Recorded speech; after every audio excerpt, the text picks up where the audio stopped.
Russian missiles killed 20 in a shopping mall last June, but that billowing smoke also spewed 2,200 tons of pollutants, ammonia, benzopyrene, and sulfur trioxide. Just one case in a dirty, damning dossier of environmental damage.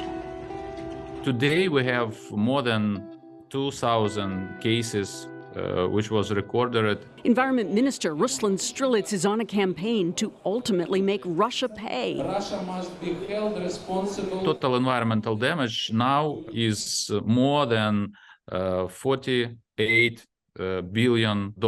And we understand that it's not all the damages and that it is not all cases. Russian attacks on fuel depots are poisoning the air, a recorded 3 to 4 times more air pollution in the last year. A tanker believed to be carrying diesel fuel was hit in the Black Sea. Satellite imagery showed a slick covering 2,000 square kilometers. Last summer, dolphins washed up on the beach near Odessa. Groundwater has been contaminated, delivery systems busted in Mykolaiv, forcing people to rely on bottled water. Munitions buried in farmland and mines are a deadly threat and can seep contaminants into the soil. And burned forests are adding to Ukraine's CO2 emissions. The Russian war destroyed 5 million acres of forests in Ukraine in less than 6 months. During COP27 in Egypt, Volodymyr Zelensky pressed the international community to see the war as part of the climate crisis. There can be no effective climate policy without the peace on the earth. Recently, Minister Strelets toured a national park in Ukraine, the Holy Mountains, in the Donetsk region. I was shocked. All the infrastructure of this park destroyed. More than 60% of all trees burned. After we go away from this park, in some hours, one of the employees of this park was exploded on the mine.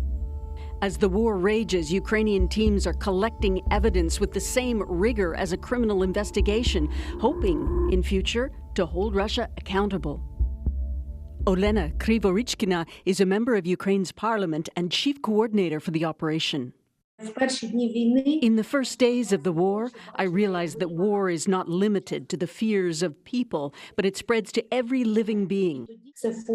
We take photos, film videos, and get samples. We can quickly rebuild a bridge or a house, but it will take decades to renew the nature they've destroyed. But we will try. Ukraine will need help, appealing to the UN for a special environmental monitoring mission. So far, there's no clear framework to prosecute environmental war crimes or get reparations. But Ukraine keeps building its case. This is one of the really significant things about this conflict. It's probably going to be the best documented conflict in terms of environmental damage that we've ever seen. Case in point, this strike on an ammunition depot in Luhansk in June shows up in over 100 different posts and on satellite photos. The Conflict and Environment Observatory in the UK is logging cases on its own database, 700 so far. The wider question of where does the money come from? Would Western countries freeze Russian assets and use those to help pay reparations? And if you got to that situation, where does the environment come in terms of priorities? What gets paid for first? Do you worry that environmental crimes will come at the bottom of the list of priority? My main goal is to put the question of environmental protection in top of list. A tough goal, with so much destruction and no end to the fight. But this conflict could be a turning point in how we measure all the costs of war. Susan, taking Russia to some kind of international court for environmental crimes and winning seems, at this stage, highly unlikely. What else does Ukraine want out of this? Well, you're right. I mean, first winning this war and then squeezing reparations out of Russia is a long, long way off. But there are already discussions about rebuilding Ukraine with some kind of maybe Marshall Plan to which many countries, including Canada, will chip in. And Ukraine wants to use some of that money to rebuild greener.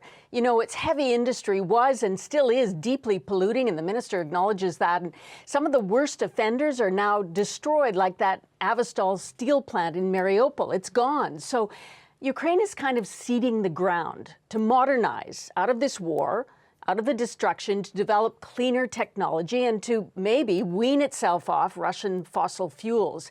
The minister believes there will be opportunity, and Ukraine has to clean up just to meet the environmental standards of the European Union, which, of course, Adrian, it is desperately wanting to join. All right, Susan Ormiston in London, thank you.